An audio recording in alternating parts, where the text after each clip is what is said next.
Okay, greetings. Good evening, everybody. Thanks for having me. So yeah, I'm Simon Redfern. I'm CEO of Tesobe and small IT company in Berlin. Ismail over here is also from Tesobe. And yeah, I'm going to talk to you about the Open Bank project.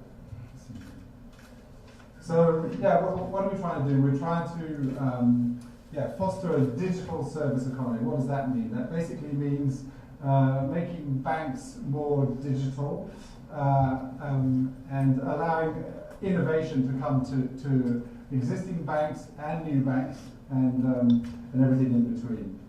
And so, yeah, one of our mottos is bank is the platform kind of thing. So, and one of the core parts of this is basically to have an open API, which exposes the core resources of a bank to external developers.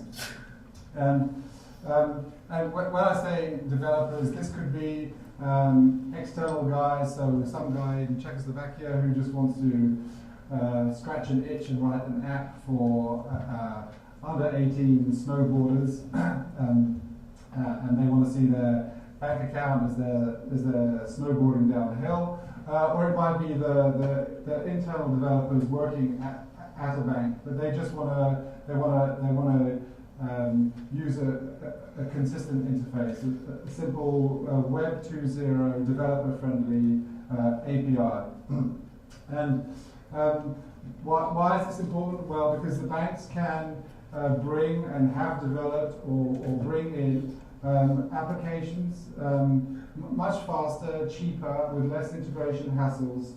And another important point is that we're using a system called OAuth, which is by now industry standard for method for authenticating third-party applications to the bank. And the beauty of it is that unlike, for instance, PFM solutions in America, where the account holder has to give username and passwords, OAuth does not request, store, or process usernames and passwords or any other PIN information or so on.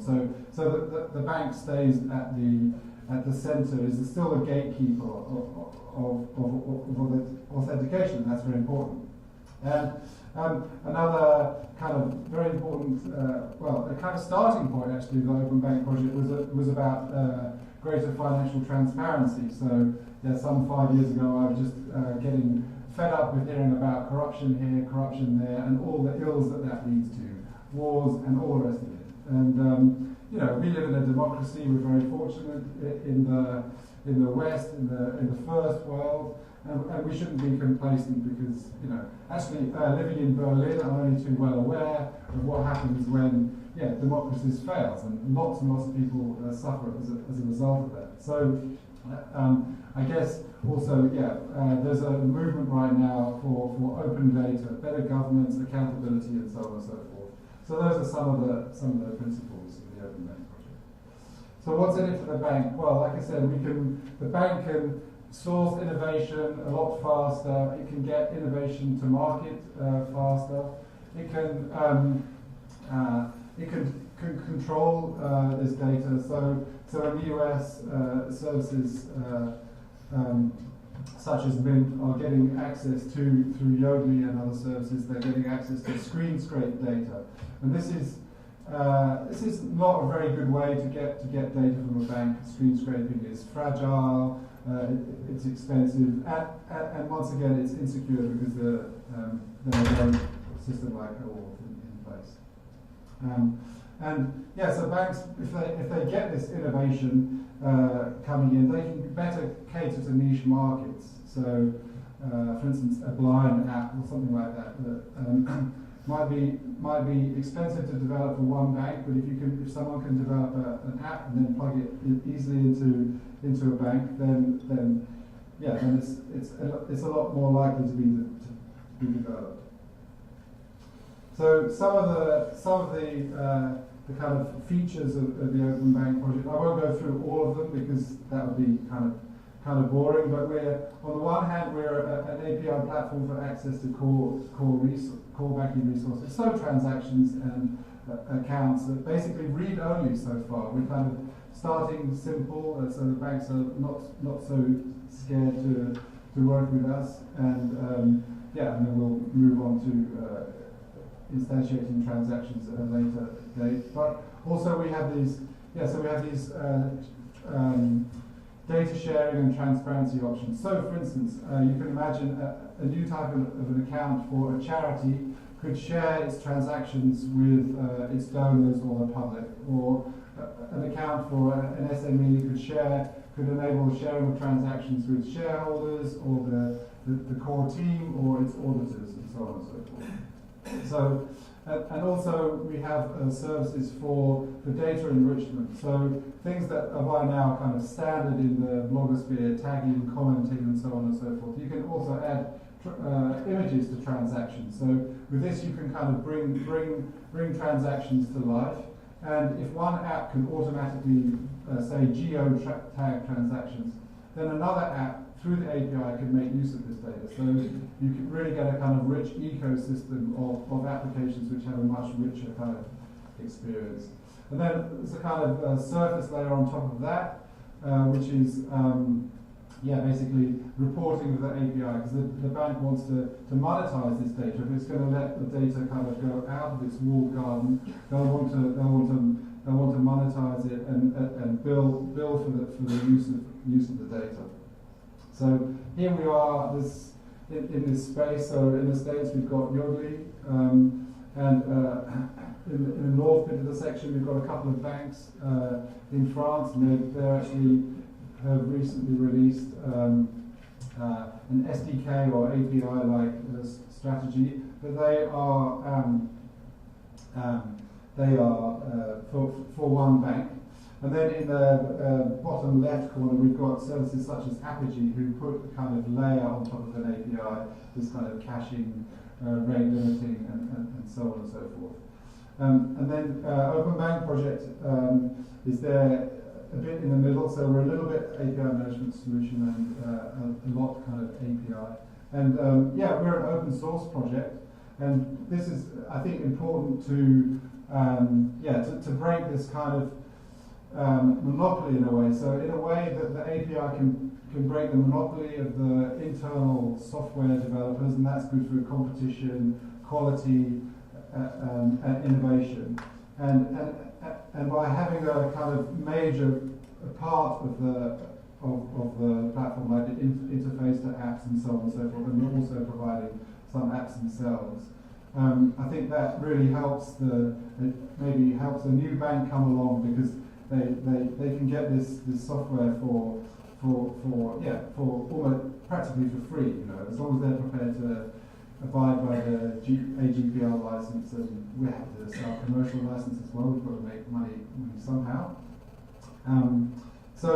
Why are we different? Well, like I said, we're open source. We're not unlike screen scrapers. We're not expecting users to store their passwords and so on and so forth. And we've got a growing app ecosystem, and I guess the kind of open source philosophy it is quite interesting. So this app here, this Money Garden thing, maybe I'll just show it to you a little bit, was just developed in Brasilia, where we were invited by Transparency International to take part in the International Anti-Corruption Conference.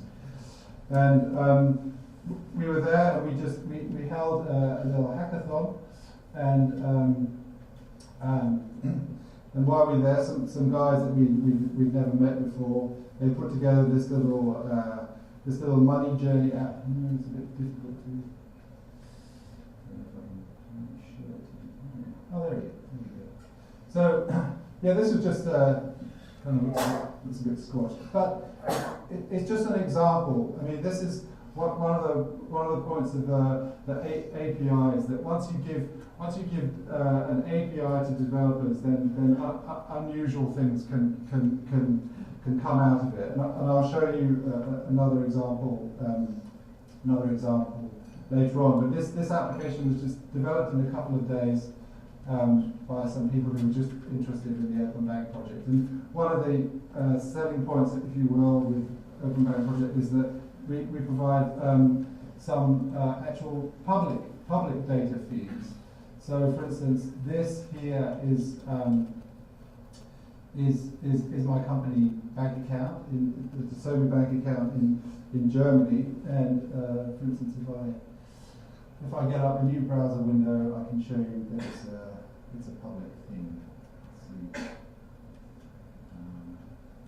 Here's the public view of our bank account, and you can see on the page here that there are some images. Now, those images are not stored in the bank, so this is part of the kind of extra metadata services that we provide. So any application that wants to store extra data related to the account and so on and so forth can do so. You can add comments, tags, and so on. And yeah, when we log in, and we can see that we have other views on the account, for instance, for auditors, the team, and so on and so forth. And there's various management options and stuff. So this is a interface built on the Open Bank project. So let me just go back to my slideshow.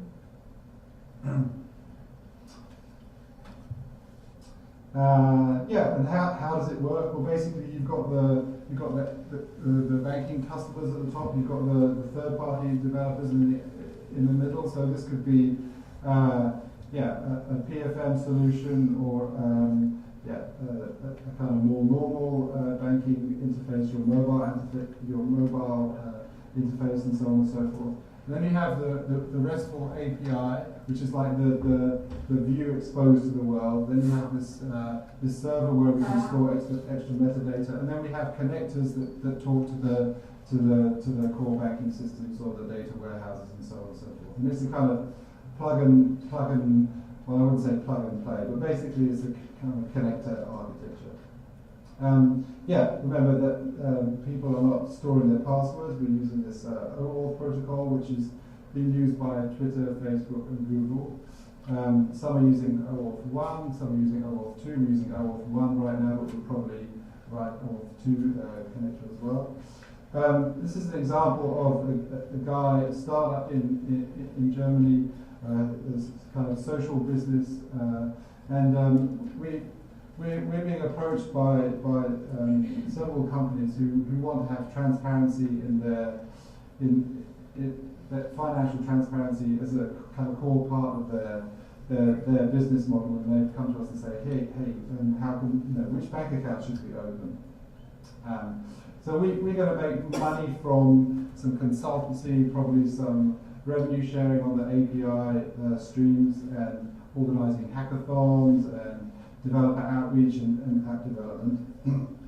And yeah, we're one of the businesses over at Level 39 Canary Wharf, one of the 7 startups who has been accepted for the first London FinTech Incubator Program. So we're being like super kick-started with more meetings with banks than you can shake a stick at the moment. It's a little bit kind of overwhelming, but API seems to be kind of flavor of the month, so that's great. And yeah, that's our team. And please get in touch if you're a software developer, if you're a bank, if you're a new bank, if you're an old bank. If you're a developer and you know Scala, that's even better, because that's what we're using. And I'll end with a little bit of music. So yeah, when I said that one of the good things about an API is that you kind of have unexpected uses of data. So I'm a composer as well as a software engineer, and I was at an open data conference in, I think it was Copenhagen, a couple of months ago, and I suddenly thought, what about a bank account that might kind of sing to you? So let's see if this I think it's not too loud. Can you hear that?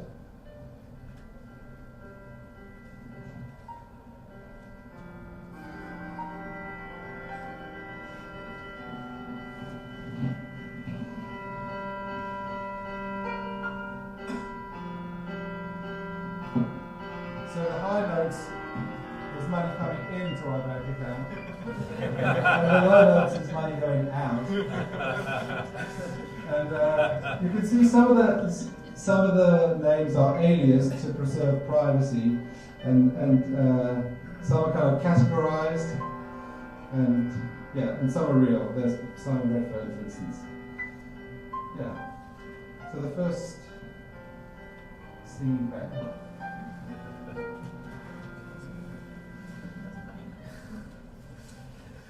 So there we go.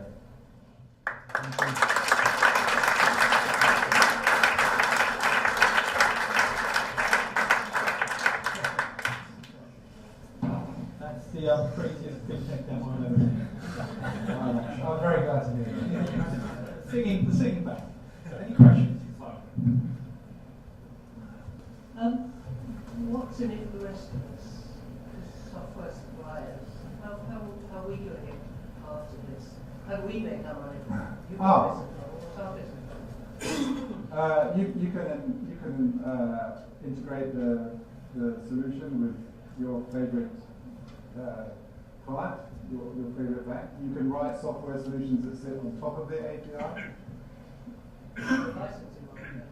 Sorry? The licensing model? It's AGPL. It's open source. Yeah. And we'll if you don't want to abide by the AGPL, I mean, as long as you've got HTTP in between you and something else, it doesn't really matter anyway. But we're happy to give some reasonable commercial license if you don't want to abide by the AGPL. Well, I mean, banking's all about money. Yeah. We're all in it for the money, aren't we? Yeah, I don't know. I want to change the world a bit. There's a lot of entrepreneurs in there. Yeah. When will the 85% here in the UK who have their accounts with the Big Four, when will we start seeing exciting applications on our mobile phones to control our bank accounts? When will HSBC sing to me? Good question. I can't answer that. But we're talking to some of the big banks right now as part of this fintech program. And actually, there's going to be a demo day on the 20th of March in City Hall. And we've got to code like crazy in the next 4 weeks to show something. Hopefully, talking to kind of a back-end banking system. As a management student, I'm very interested in hearing about if you think that the really big financial firms, say Goldman Sachs and Barclays, if they would ever open up their own accounts to see where they took their money from. Their own accounts? Yeah. I don't know. I mean, we kind of leading by example, whatever. So, charity begins at home, maybe transparency begins at home. And I guess the banking industry could do with a bit more transparency. So I think small companies can start. Why not? We haven't got out of business since we opened our bank account. I actually really like that. I wonder if you could tell someone's managing their finances well just by ear. Why not? Or someone suggested you could write a composition by kind of deciding when you're going to pay your bills and take money out of the cash machine, something like that. Can we take one more question while we're here?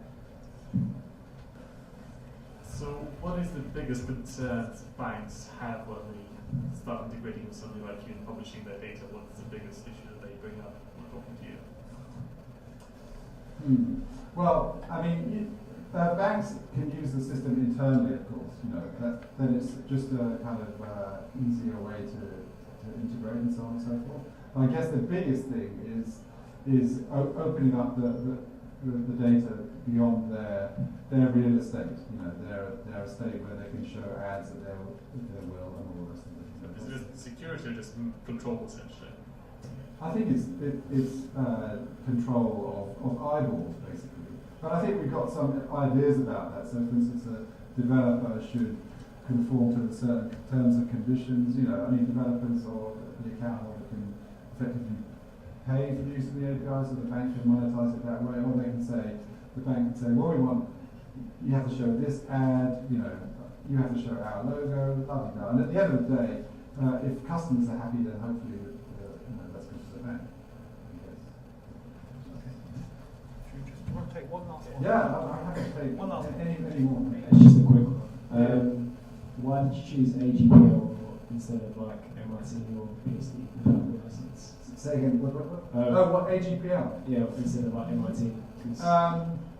That's a good question. So I had a long kind of debate with myself and other people about whether it should be Apache. So for those who don't know the difference between these different types of open source, so Apache or MIT licenses are permissive, right? So you can take them and you can do whatever you want with them, right? And AGPL is more, it's in line with the original Linux license, right? So Linux was developed under the GPL. AGPL is for web apps, basically, because there's a kind of loophole about it. The short answer is I didn't want IBM just ripping us off, basically. Not that they would rip us off, but if you know any big software company can just basically take it and do exactly what they want, and I want a little bit of breathing space. You know, so. Yeah, but if people take, if like someone IBM takes your software and adds to your ecosystem, surely like a rising tide lifts all boats. Say again? If like IBM took your software, Yeah. and adds to your ecosystem, surely like a rising tide lifts all boats. If you're going to make money off consulting, Yeah. as the originator of the framework, surely you can be authority. Yeah, it's a difficult question. I mean, there are lots of projects which are AGPL, and there are lots which are, you know, BSD or whatever. So, Thanks. yeah. Thank you very much. Still open. We're meeting IBM tomorrow.